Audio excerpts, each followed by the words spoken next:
안녕하세요. 오늘은 룻기 1장을 통해서 텅 비어버린 것만 같은 인생의 순간에 하나님께서 어떻게 다시 채워주시는지에 대한 이야기를 나눠보려고 합니다. 모든 걸 잃어버린 깊은 절망 속에서 피어나는 희망, 그 시작점으로 한번 들어가 볼까요? 자, 이야기를 본격적으로 시작하기 전에 한번 이 질문을 스스로에게 던져보면 어떨까요? 만약 내 인생에서 모든 게, 정말 모든 게 다 사라져버린다면 과연 나에게는 뭐가 남을까? 좀 무거운 질문일 수도 있지만 오늘 우리가 나눌 이야기에 바로 그 심장부와 같은 질문입니다. 네, 첫 번째 이야기는 빵 없는 빵집, 베들레헴입니다. 참, 이름부터가 아이러니하죠. 이야기는 바로 이 깊은 위기에 빠진 곳에서 시작돼요.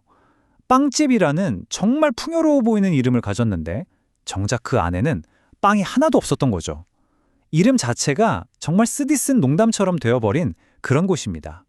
이때가 언제냐면요. 이스라엘 역사에서 가장 어두웠다고 할 수 있는 시기, 바로 사사들이 다스리던 때입니다. 이게 그냥 옛날 이야기 같지만 사실은 왕도 없고 제대로 된 법도 없어서 그야말로 힘이 곧 법인 그런 혼란의 시대였어요. 영적으로도 굉장히 어두웠던 시기였죠. 그리고 이 혼란의 중심에 있는 도시 이름이 바로 베들레헴이에요. 근데 이 베들레헴이라는 이름의 뜻 혹시 아세요? 말 그대로 빵집이라는 뜻입니다. 정말 기가 막힌 아이러니죠. 빵이 넘쳐나야 할 빵집에 빵이 완전히 사라져버린 겁니다.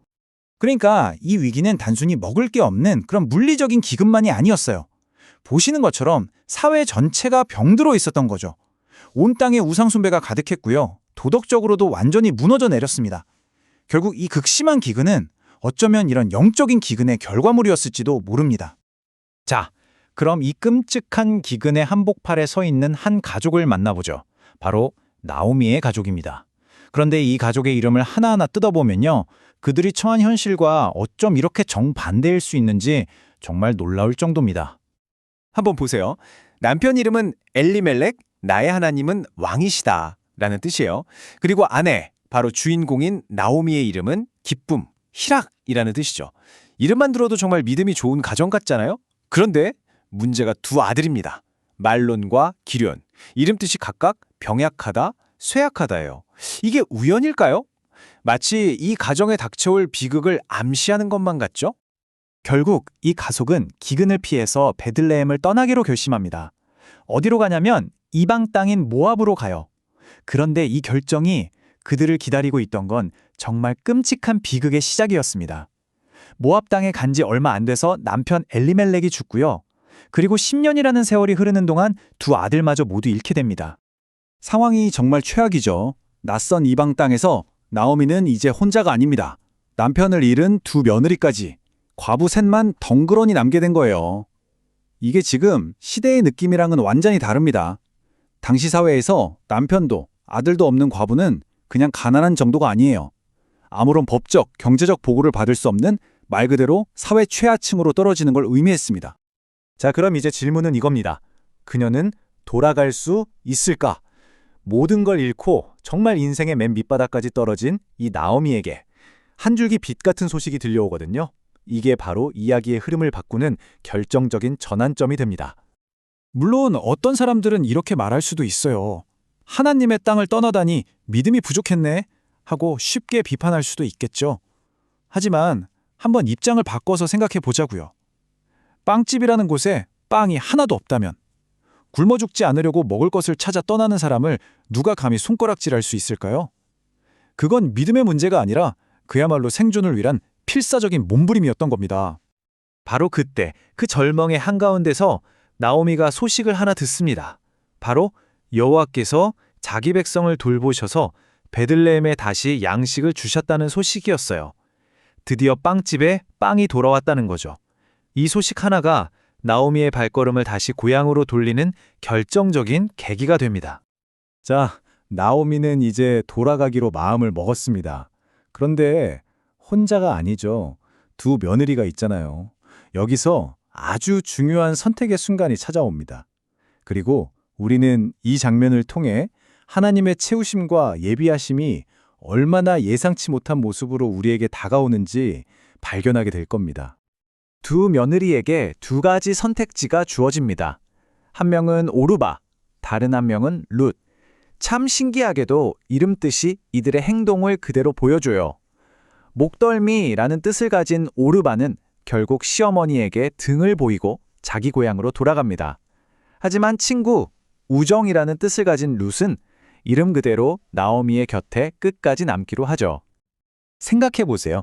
나오미는 이제 정말 모든 걸 잃고 텅 빈 채로 돌아가야 하는 상황이었습니다. 그 깊고 깊은 공허함 속으로 걸어 들어가야 했던 거죠. 바로 그 순간 하나님께서는 그녀를 혼자 두지 않으셨습니다. 룻이라는 신실한 친구 한 사람을 그녀 곁에 남겨두신 거예요. 이건 단순한 동행이 아니라 하나님의 위로가 눈에 보이는 형태로 나타난 것이었습니다. 결국 이 모든 이야기는 하나의 단어로 귀결됩니다. 바로 헤세드라는 하나님의 사랑이죠. 나오미의 인생처럼 도무지 하나님이 계시지 않는 것 같은 그런 텅 빈 순간에도 하나님의 사랑은 어떻게 일하고 있는지를 보여주는 아주 중요한 개념입니다. 이 헤세드라는 단어는 사실 한글로 딱 맞는 단어를 찾기가 참 어려워요. 하나님의 인자하심, 자비, 변함없는 사랑, 이 모든 걸 포함하는 개념이거든요. 핵심은 뭐냐면 우리가 뭘 잘해서 받는 사랑이 아니라는 거예요. 자격 없는 사람에게 조건 없이 그리고 절대로 포기하지 않고 부어주시는 사랑, 바로 그게 헤세드입니다. 텅 빈 나오미의 인생을 채우기 시작한 사랑이죠. 이 놀라운 헤세드의 사랑은 신약 시대로 넘어와서도 계속해서 이야기됩니다.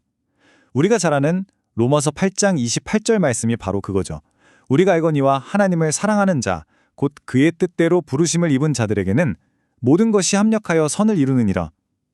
나오미의 삶에 일어난 그 모든 비극적인 일들, 그 모든 것들이 결국은 하나님의 선한 뜻을 이루는 과정이었다는 겁니다. 그러니까요. 이게 오늘 이야기의 가장 중요한 핵심이에요. 하나님은 나오미가 고통받을 때 그냥 멀리서 지켜보고 계셨던 게 아니라는 겁니다. 부재하셨던 게 아니에요.